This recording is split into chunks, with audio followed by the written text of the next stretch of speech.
Hello एमर्स। आज हम लोग देखेंगे सीड के बारे में। हमारा जो चल रहा है chapter morphology of flowering plant, इस पे हम लोगों ने इससे पहले फ्रूट के बारे में देख लिया था। फ्रूट के बारे में देखते वक्त हम लोग का जो सबसे लास्ट पोर्शन था वो थोड़ा सा क्या हुआ था, छूट गया था। तो सबसे पहले उसको कवर करते हैं, फिर उसके बाद हम लोग देखेंगे सीड को। तो देखिए, हम लोग बात कर रहे थे ड्रूप फ्रूट की। तो ड्रूप फ्रूट में हम लोगों ने एग्जाम्पल लिया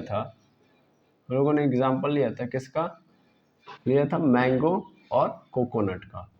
मैंगो और कोकोनट का। और ये बात की थी कि जो ड्रूप फ्रूट होते हैं, ड्रूप फ्रूट कहते किसको हैं? तो जिनके पास जो ओवरी हो कैसा हो? सुपीरियर हो। और दूसरी बात, कितना ओवरी हो? एक हो। तो मोनोकार्पल रे सुपीरियर ओवरी अगर है तो फिर उसी को ही हम लोग क्या बोलेंगे? मोनोकार्पल रे सुपीरियर ओवरी को ही हम लोग ड्रूप फ्रूट कहते हैं। यानी ऐसा फ्रूट जिसमें ओवरी जो सुपीरियर हो और मोनोकार्पल रे हो। ठीक है। अच्छा, यहाँ पे देखोगे तो मैंगो और कोकोनट के एग्जाम्पल के दौरान हम लोगों ने ये बात की थी कि इनके पास जो लेयर होती है, वॉल जो होती है, फ्रूट वॉल, वो 3 पार्ट में होती है। ठीक है ना, 3 पोर्शन में होती है। और तीनों के तीनों पोर्शन कौन कौन से हैं? पहला, दूसरा, तीसरा। पहला था हमारे पास एपी कार्पिक, ठीक है ना, और दूसरा था हमारे पास मीजोकार्पिक या मीजोकार्प आप बोल दो सीधे सीधे। पेरिकार्प होता है, वॉल को क्या हम लोग बोलते हैं? पेरिकार्प बोलते हैं, उसी नाम पे रखा गया था। तो एपिकार्प, मीजोकार्प और फिर एंडोकार्प। ठीक है। और देखा था कि जो मैंगो वाला पोर्शन होता है, जैसे मैंगो में सबसे ऊपर क्या होता है? छिलका। छिलके के अंदर देखोगे तो फिर खाने वाली जो लेयर होती है जिसको आप खाते हो, ठीक है ना, तो वो गुद्दा पूरा का पूरा होता है। ये पोर्शन खाने वाला हो जाता है। और इसके बाद देखोगे आप तो एक फिर लेयर मिलती है, और इस लेयर के बाद आपको फिर नजर आएगा आपका सीड। और इस सीड के ऊपर जालीनुमा एक और लेयर होती है। तो हम लोगों ने बात किया था जो छिलका होता है दैट इज एपिकार्प। एपिकार्प जो होता है सबसे बाहरी होता है, ये आउटर लेयर है, जबकि ये मिडल में आती है। ठीक है। और सबसे लास्ट में यानी इनर लेयर अगर बात करें तो सबसे इनर लेयर है हमारे पास एंडोकार्प। देखिएगा, एपिकार्प ये हो गया, फिर ये खाने वाला पोर्शन जो है वो मेरा क्या हो गया? मीजोकार्प हो गया। ये मीजोकार्प हो गया था। और मीजोकार्प ही क्या होता है मैंगो के अंदर?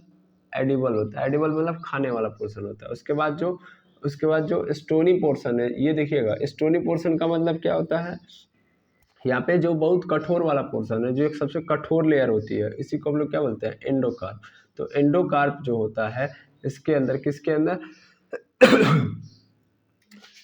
मैंगो के अंदर वो क्या होता है? स्टोनी पोर्शन होता है, और ये सबसे अंदर पाया जाता है। लेकिन जब हम लोगों ने कोकोनट के अंदर देखा था तो कोकोनट में हमारा एक पोर्शन क्या था? गायब था, जिसका नाम क्या था? एपिकार्प। एपिकार्प क्या था? गायब था। अब अगर आप ध्यान से देखेंगे तो कोकोनट का स्ट्रक्चर क्या होता है? तो सबसे पहले उसकी हार्ड लेयर आती है जिसको आप फोड़ते हो, और इसके चारों ओर क्या होते हैं? ऐसे बाल टाइप में निकले होते हैं। तो ये बाल हैं क्या? ये हेयर टाइप में निकले होते हैं। इसको बोलते हैं हम लोग क्वायर। क्या बोलते हैं? क्वायर।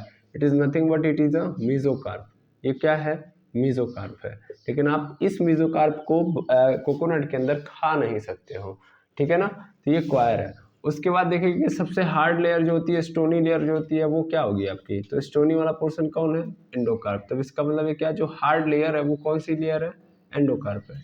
उसके अंदर जब आप देखते हो तो व्हाइट व्हाइट कलर का खाने वाला पोर्शन होता है जिसको आप खाते हो। तो आखिर खाते किसको हो? एपिकार्प को, क्योंकि मीजोकार्प और एंडोकार्प तो खाने लायक है नहीं। तो क्या है ये? तो ये होता है एंडोस्पर्म। क्या होता है ये? एंडोस्पर्म। याद रखेंगे, ये क्या है? एंडोस्पर्म है। और एंडोस्पर्म क्या होता है? तो ये जो होता है किसी भी कॉटिलेडनस सीड के, सॉरी, मोनोकॉटिलेडनस सीड की सबसे क्या बोलते हैं? फूड स्टोरिंग टिश्यू होती है। ठीक है ना, या सिंपली ये सीड के अंदर पाया जाता है एंडोस्पर्म। याद रखिएगा, एंडोस्पर्म जो होता है वो मोनोकॉटिलेडन में पाया जाता है। मोनोकॉटिलेडन सीड क्या होता है इससे पहले हम लोगों ने बात कर ली है, और एक बार पुनः मैं बात करूंगा। तो मोनोकॉटिलेडन सीड के अंदर पाया जाता है एंडोस्पर्म। और एंडोस्पर्म क्या होता है? फूड स्टोरिंग टिश्यू होता है। यानी क्या करता है? एक सीड को क्या बोलते हैं? सीड जब फूड बनाता है, चूंकि मान लीजिए आपको भी पता है कि एक सीड अपने आप को क्या करेगा? अपने आप को ग्रो कराएगा। ग्रो कराने के साथ साथ वो क्या करेगा? फूड भी बनाएगा, मतलब उसके पास फूड आएगा। मतलब एक सीड को ग्रो कराना है तो ग्रो कराने के लिए उसको क्या करना पड़ेगा? उसको खाना चाहिए। तो वो खाना जो होता है वो कहाँ पे होता है, स्टोर एंडोस्पर्म में, यानी एंडोस्पर्म उस फूड को स्टोर करता है, फिर उसके बाद सीड वहीं से लेते रहता है न्यूट्रिएंट। तो एंडोस्पर्म ही हमारा क्या होता है, खाया जाता है किसके अंदर, एडिबल होता है। तो एडिबल पोर्शन एंडोस्पर्म होता है किसके अंदर, कोकोनट के अंदर। आई होप ये बात क्लियर हो गई होगी, बिल्कुल। और आप जो पानी देखते हो कोकोनट के अंदर जो पानी होता है वो क्या होता है, वो भी एंडोस्पर्म ही होता है, यानी ये भी एंडोस्पर्म ही होता है जो लिक्विड फॉर्म में होता है। किस फॉर्म में होता है, लिक्विड फॉर्म में, तो भी एंडोस्पर्म ही होता है। तो यहाँ से जो बात आपको समझनी थी वो ये समझनी थी कि किसमें कौन, मैंगो और कोकोनट दोनों मोनोकार्पेलरी सुपीरियर ओवरी वाले होते हैं, इसलिए इनको ड्रूप फ्रूट कहते हैं।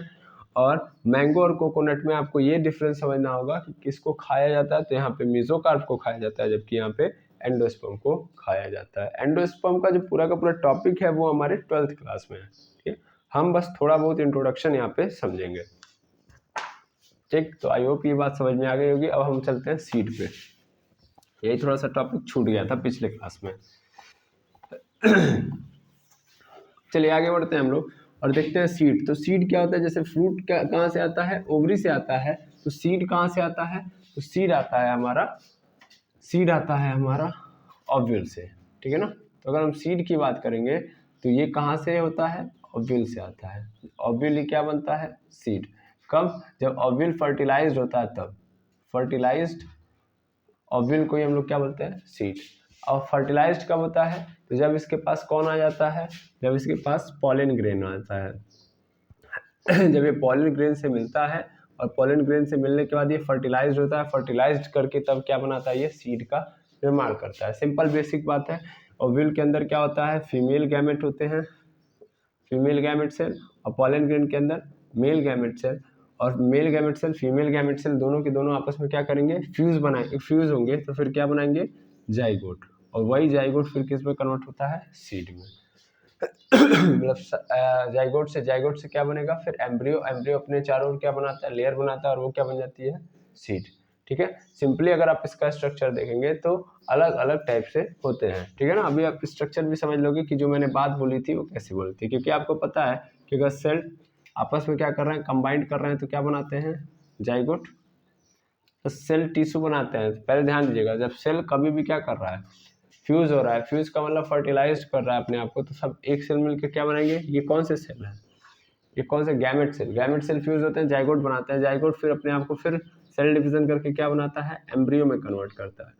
और एम्ब्रियो फिर किसको कन्वर्ट करता है, एम्ब्रियो से फिर किस में, फीटस में होता है, फीटस से ऑर्गेनिज्म में।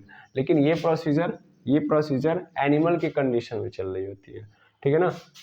प्लांट के कंडीशन में सेल से सेल क्या बनाता है, मतलब गैमेट सेल क्या मिलकर बनाते हैं, जाइगोट ही अपने आप को क्या करता है, अपने आप को और ग्रोथ करा के एम्ब्रियो के फॉर्म में रखता है। तो जो आप सीड देखते हो एक्चुअल में किस फॉर्म में रहती है, एम्ब्रियो के फॉर्म में, ठीक है ना। इससे पहले भी हम लोगों ने इस विषय पे बात किया हुआ है कि जो सीड होता है हमारा वो कैसा होता है, एम्ब्रियो का फॉर्म होता है, ठीक है। अब आते हैं हम लोग बात करते हैं टाइप्स ऑफ सीड की। टाइप्स ऑफ सीड, कितने टाइप के सीड होते हैं देखिएगा। सबसे पहले हम सभी लोगों ने देखा हुआ है मोनोकॉटिलेडन सीड, मोनोकॉटिलेडन सीड, डाइकॉटिलेडन सीड, डाइकॉटिलेडन सीड। और तीसरे नंबर पे आप देखेंगे, तीसरे नंबर पे आता है मेरे पास पेरिस्पियोमिक सीड, ठीक है, पेरिस्पियोमिक सीड। उसमें सबसे पहला क्वेश्चन आता है मोनोकॉटिलेडन सीड का। तो मोनोकॉटिलेडन सीड क्या होता है, चलो इसको देखते हैं हम लोग, एक एक करके इसके सीड के को समझते हैं। एकदम सिंपल है। मोनोकॉटिलेडन आपने पहले भी पढ़ा हुआ है, मोनोकॉटिलेडन जिसके अंदर कॉटिलेडन कैसा होगा, कॉटिलेडन सिंगल होगा।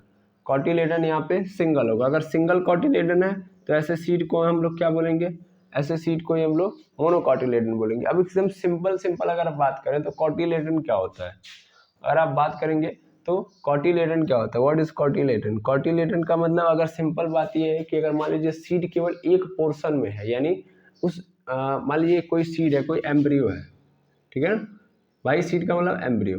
एम्ब्रियो है। अब इस एम्ब्रियो ने अपने चारों ओर, सिंपल बात समझिएगा, अपने चारों ओर केवल एक प्रोटेक्टिंग लेयर बनाई हुई है, ठीक है ना।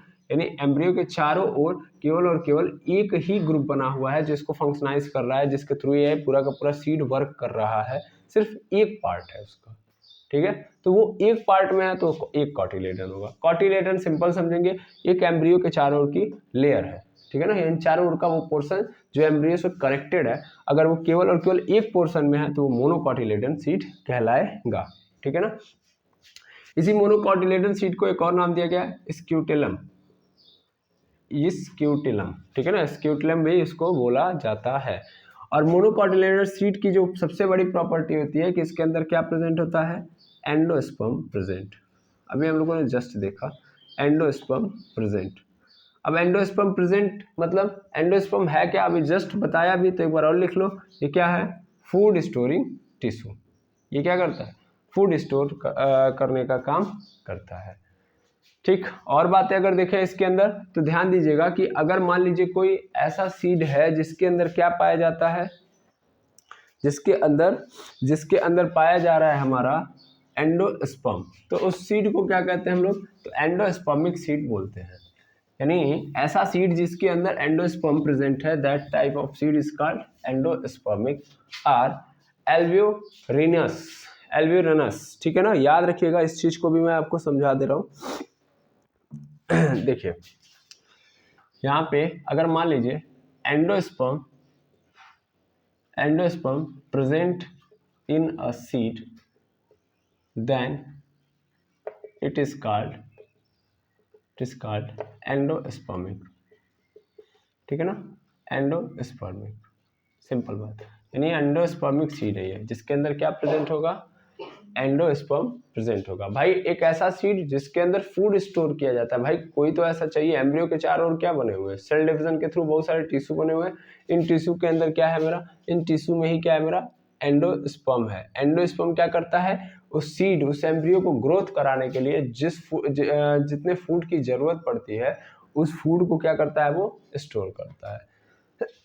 सिंपल बात ये है, ठीक है। अगर मान लीजिए अब ये एंडोस्पर्मिक जो सीड होता है, पहली बात तो ये याद रखिएगा, एंडोस्पर्म जो होता है, ये क्या सा होता है, 3n होता है। मतलब यहाँ पे आप देख रहे होगे 3n का मतलब क्या होता है, इसमें नंबर ऑफ क्रोमोसोम्स क्या होते हैं, 3 टाइम्स होते हैं। तो यानी इसके अंदर नंबर ऑफ क्रोमोसोम्स 3 टाइम्स होते हैं। इसको आप याद रखेंगे, एंडोस्पर्म जो बनता है वो ट्रिपल फ्यूजन से बनता है, ठीक है ना। सिंपल 3n मतलब 3 क्रोमोसोम होते हैं यहाँ पे, क्लियर, बिल्कुल।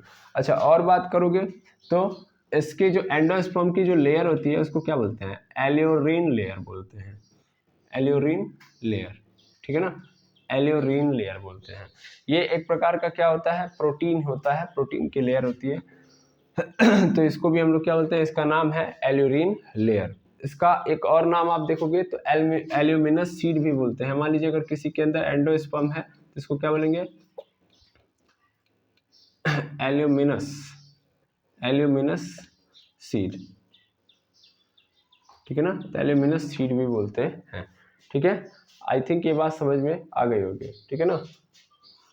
आप एल्यूमिनस नहीं, एल्यूमिनस सीड है, ठीक है, क्लियर। तो एंडोस्पर्म के बारे में आप लोगों ने इतना समझ लिया कि एल्यूमिनस सीड, एल्यूरीन लेयर, ये सब आपके मन में क्लियर होना चाहिए। अब थोड़ा बहुत हम क्या देखते लेते हैं, इसका स्ट्रक्चर देख लेते हैं। अच्छा एक चीज और, एंडोस्पर्म पूरे मोनोकॉट में होता है, लेकिन एक्सेप्ट ध्यान दीजिएगा कि किस में नहीं होता, ऑर्किड्स में नहीं पाया जाता है, ऑर्किड्स में नॉट प्रेजेंट,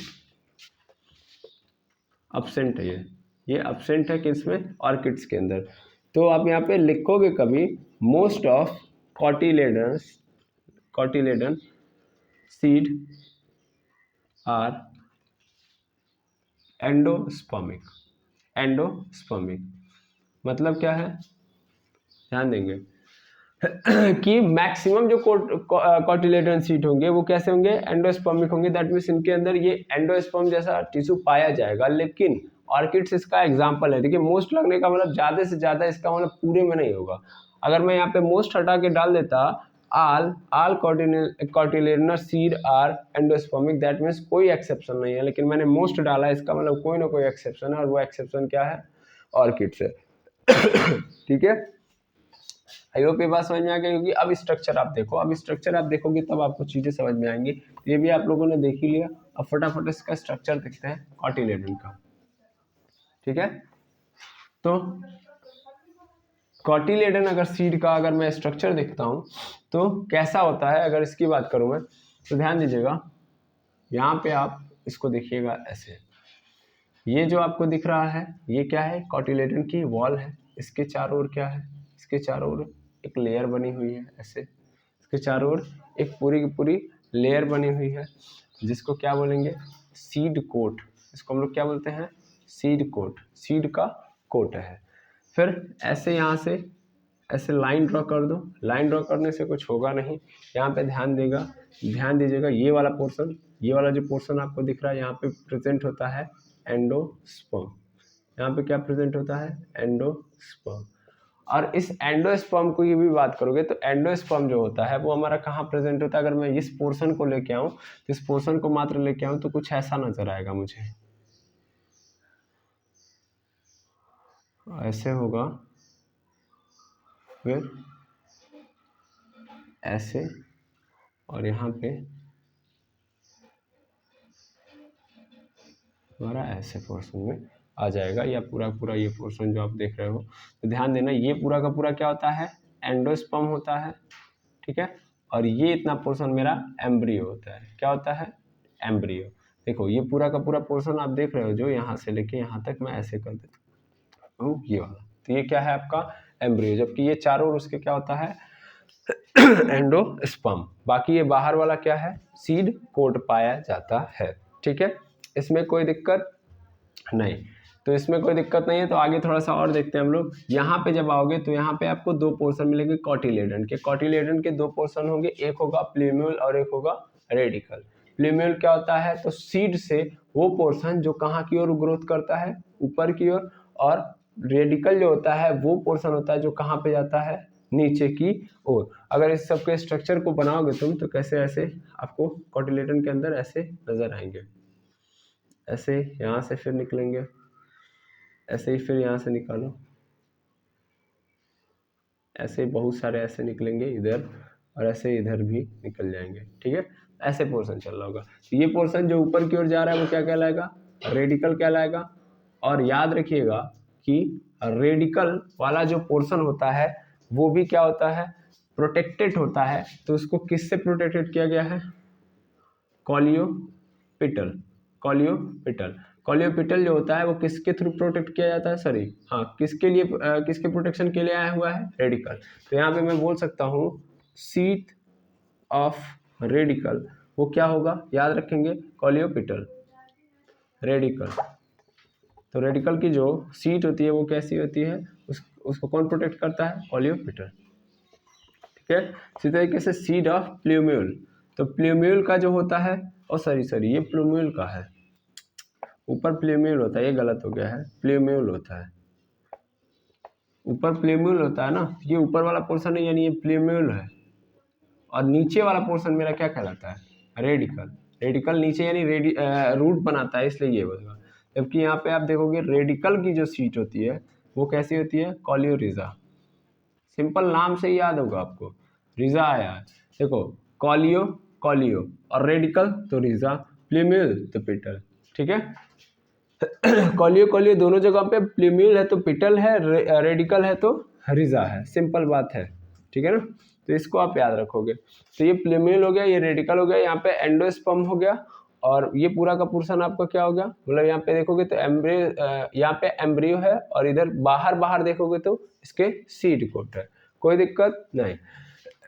और ये जो आप पोर्शन देख रहे हो, मतलब ये सिंगल पोर्शन आप यहाँ पे देख रहे होगे, तो ये पूरा का पूरा पोर्शन यही क्या, इसको क्या बोलते हैं, ये पूरा का पूरा पोर्शन स्क्यूटेलम कहलाता है, स्क्यूटेलम। ठीक है ना, तो ये स्क्यूटेलम आपका है।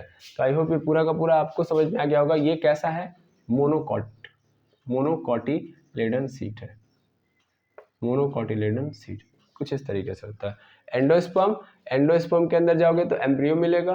फिर यहाँ पे देखोगे तो यहाँ पे लाइन ड्रॉ की गई है, दैट मीन्स ये सिर्फ और सिर्फ एक एक्सिस ड्रॉ करके बताया जा रहा है, ये एक्सिस है, सिंपल आपको बताया भी गया था, एक एक्सिस होती है, एम्ब्रियोनल एक्सिस उसको बोलते हैं। ठीक है, तो यहाँ पे स्क्यूटेलम इधर देखोगे तो प्लूमेल जो ऊपर की ओर एराइज होगा और रेडिकल नीचे की ओर एराइज होगा। इसको प्रोटेक्ट करने वाली जो लेयर होती है वो कोलियोरिजा कहलाती है। ठीक है, तो आई होप ये वाली कहानी भी आपको समझ में आ गई कि सीट का, मोनोकोटिलेडन सीट का स्ट्रक्चर कैसे होता है। अब हम लोग देखेंगे डाइकोटिलेडन सीट के बारे में। ठीक है, तो डाइकोटिलेडन मतलब जिसके अंदर कोटिलेडन कितने पोर्शन में होगा, यानी कोटिलेडन 2 होंगे। सिंपल बात है, यानी पूरा का पूरा जो एम्ब्रियो का पोर्शन है वो कितने पोर्शन में डिवाइड हो जाएगा, वो हो जाएगा 2 पोर्शन में। ठीक है, तो अगर मैं यहाँ पे बात करूँ डाइकोटिलेडन सीट, तो डाइकोटिलेडन सीट के अंदर अगर हम बात करेंगे तो वो आएगा उसमें कि डाई मतलब होता है 2 और कोटिलेडन मतलब कोटिलेडन। ठीक है ना, तो 2 कोटिलेडन अगर प्रेजेंट है किसी भी सीट के अंदर तो उसको हम लोग डाइकोटिलेडन सीट बोलते हैं। ठीक है, इस सीड में अगर आप बात करेंगे, यानी ये जो सीड है आपका सिंपल चलता है, यानी यहाँ पे अगर कहानी बात आती है तो इस तरीके से आती है कि इसके अंदर जो होता है एंडोस्पर्म प्रेजेंट नहीं होता है, एंडोस्पर्म नॉट प्रेजेंट, अब्सेंट होता है, याद रखिएगा। एंडोस्पर्म प्रेजेंट नहीं होता, तो अगर एंडोस्पर्म प्रेजेंट नहीं होगा तो फूड को स्टोर कौन करेगा, यानी यहाँ पे फूड को स्टोर कौन करता है, तो सेल्फ ये जो कोटिलेडन है वो खुद फूड को स्टोर कर रहा होता है, यानी क्योंकि यहाँ पे क्या नहीं है, एंडोस्पर्म है नहीं, तो फूड को स्टोर कौन करेगा, कोटिलेडन। तो कोटिलेडन स्टोर फूड सेल्फ, यानी खुद से क्या कर रहा होता है, फूड को स्टोर कर रहा होता है। ठीक है ना, इसके अंदर याद रखेंगे कि ज़्यादातर, मतलब इसका मतलब ये है कि जब कोटिलेडन, डाइकोटिलेडन के अंदर अगर एंडोस्पर्म प्रेजेंट नहीं है तो इसका मतलब जितने भी डाइकोटिलेडन है उनके अंदर प्रेजेंट नहीं होगा। लेकिन यहाँ पे भी वही काम चलता है कि मोस्ट ऑफ द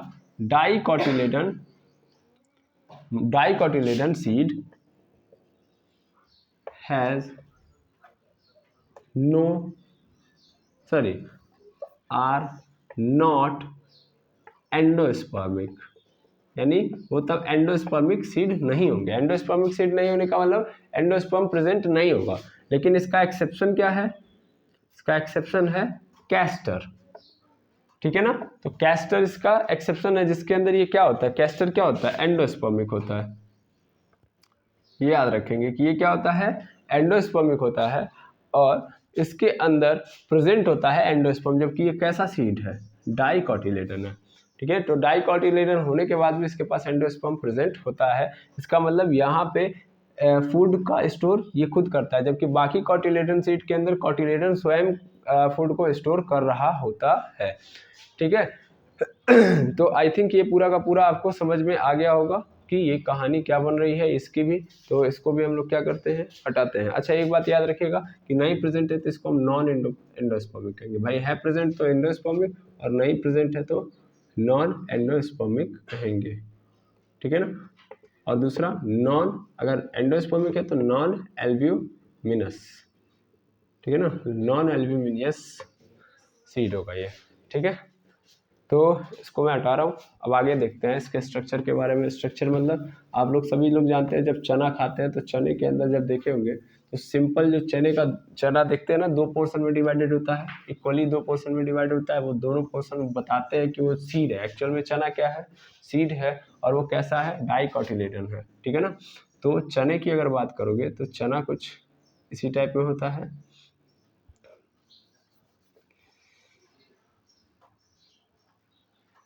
ऐसे करके ऐसे थोड़ा बड़ा बनाते हैं,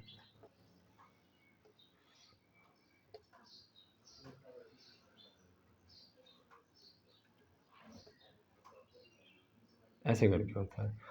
और इसमें आप देख रहे होगे तो इसके कितने हैं, ये एम्ब्रियोनल एक्सिस से देखोगे तो यहाँ से 2 पोर्शन में डिवाइडेड होता है चना। यस और नो, 2 पोर्शन में। ये क्या होगा आपका, एक कोटिलेडन, ये वाला कौन सा होगा, सेकेंड कोटिलेडन होगा। उसके साथ साथ यहाँ पे आपको 2 चीज़ें और नजर आएंगी। वो 2 चीज़ें क्या हैं, यहाँ पे बहुत छोटा सा आपको, हल्का सा, एकदम छोटा सा आपको होल नजर आएगा, एकदम छोटा सा छेद नजर आएगा। इसको क्या बोलते हैं हम लोग, तो इसको हम लोग बोलते हैं मैक्रोफिल। ठीक है, इसको बोलते हैं हम लोग मैक्रोफिल। ठीक, मैक्रोफिल। और इसी के हल्के से ऊपर पे आप जब देखोगे तो आपको एक स्कार नजर आएगा। स्कार मतलब एक धब्बा नजर आएगा जिसको हम लोग बोलते हैं हाइलम। क्या बोलते हैं? हाइलम। याद रखेंगे, ठीक है। जबकि यहाँ पे आप ध्यान देंगे, यहाँ पे इसके चारों ओर क्या होगा, यहाँ भी सीड कोट होगा, यहाँ भी क्या होगा, सीड कोट। अच्छा, क्वेश्चन आता है हाइलम क्या होता है, तो हाइलम इज नथिंग बट, ध्यान दीजिएगा ये भी क्या होता है इसको भी मैं समझा देता हूँ कि मान लीजिए सीड क्या है। सीड एक प्रकार से ओव्यूल है ना, ओव्यूल है। तो अगर ये ओव्यूल कुछ होता है, कैसे होता है कि अगर मान लो इसको हम लोग कहाँ पे रख रहे हैं, ओव्यूल को अगर मैं ओवरी के अंदर डाल रहा हूँ तो ये प्लासेंटा होता है। प्लासेंटा से ये क्या होता है, ऐसे डंडी गई होती है और यहाँ पे ये सीड इस तरीके से कनेक्टेड होता है, ठीक है ना, ऐसे कनेक्टेड होता है। तो अगर मैं इस डंडी को लेके आऊँ तो इस डंडी को हम लोग बोलते हैं फनिकल, ठीक है ना, इसको फनिकल बोलते हैं। और इससे क्या होता है, जुड़ा होता है कौन, सीड, यानी ये ओव्यूल। तो ओव्यूल ही तो मेरा सीड बनेगा। तो क्या होता है, जब ये फर्टिलाइज्ड होता है और फर्टिलाइज्ड होने के दौरान ये क्या होता है, इस फनिकल से अलग होता है। तो जिस पोर्शन से ये कनेक्टेड होता है, इस पोर्शन से टूट के निकलेगा, टूट के निकलेगा। सपोज कर लो जब ये क्या हो जाएगा, जब आम का पेड़ जो होता है, सॉरी आम जो होता है जब आप पक जाता है तो आम के पेड़ से नीचे गिरता है, तो गिरता है कि नहीं गिरता है, टूट के। तो सेम कहानी यहाँ पे है। तो उसका भी क्या होता है, एक सिंगल पोर्शन होता है जो कनेक्टेड होता है किससे, ब्रांचेस के रूप में होता है कि नहीं होता है भाई, होता है ना, जिसके थ्रू वो कनेक्ट होता है किससे, पूरे पेड़ से। तो वहीं से तो टूट के निकलता है, एकदम सबसे अपर पोर्शन जो होता है, सिंपल उसी की बात कर रहा हूँ। ऐसे ही यहाँ पे भी है, ये सीड भी जब टूट के निकलेगा तो जिस पोर्शन से टूट के निकलेगा वहां पे क्या प्रेजेंट हो जाएगा, स्कार। और स्कार का मतलब वहीं पे क्या आ जाएगा, हाइलम। तो हाइलम इज नथिंग बट, जब फनिकल से कोई सीड निकलता है तो वहां पे क्या आ जाता है, स्कार आ जाता है, ठीक है। बाकी माइक्रोफिल क्या है आपका, पोर है, ठीक है ना, एक छिद्र है, एक छेद है यहाँ पे। समझ में आया, बिल्कुल। अब थोड़ा सा अगर मैं और देख लूँ तो मोनोकॉटिलेडन दो होते हैं और दोनों को मैं अलग अलग अगर पोर्शन में देखूँ तो यहाँ पे भी कहानी ऐसे बनती है कि ये वाला पोर्शन क्या होता है, मेरा ऊपर वाला पोर्शन प्लूम्यूल होता है और नीचे वाला पोर्शन क्या होता है, रेडिकल। ये भी आप जानते हो। बाकी ये भी कॉटिलेडन है, ये भी कॉटिलेडन है। इधर भी फूड स्टोर हो रहा है, इधर भी फूड स्टोर हो रहा है। और ये फूड स्टोर करके क्या कर रहे हैं, अपने अंदर ग्रोथ करा रहे हैं, एक रेडिकल साइड में और एक प्लूम्यूल साइड में। यही रेडिकल आपका क्या बनाएगा, नीचे से रूट बना रहा होगा, और ये पूरा प्लूम्यूल जो होगा वो आपका क्या बनेगा, सूट सिस्टम, यानी सूट बनाएगा। तो ये सूट सिस्टम का निर्माण करता है कौन, प्लूम्यूल। और ये जो रेडिकल होता है किसका, रूट सिस्टम का निर्माण करता है। सिस्टम मैंने बोला तो इसका मतलब बहुत सारे लोग आएंगे। तो आई होप डाइकोटिलेडन सीड के बारे में भी आप लोगों ने क्या कर लिया, समझ लिया। तो अब हम लोग देखते हैं आखिर तीसरा नंबर का जो सीड है हमारे पास।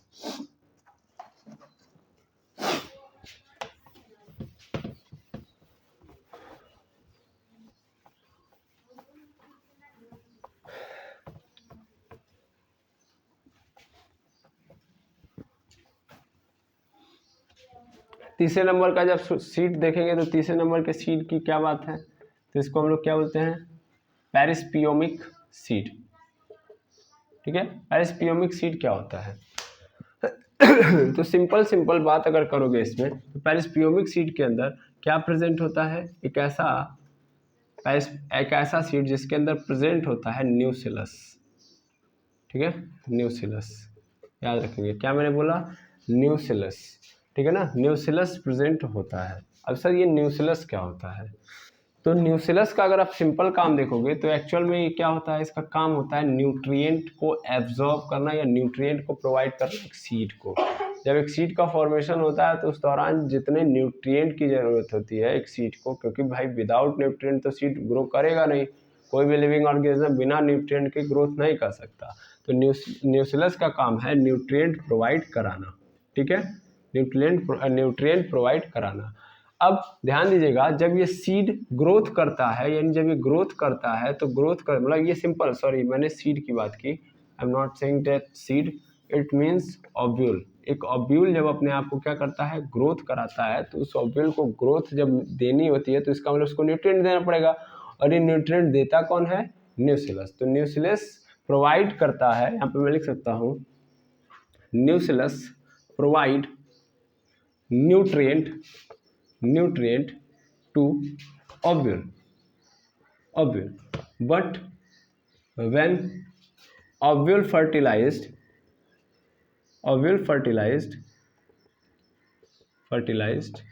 then it's done.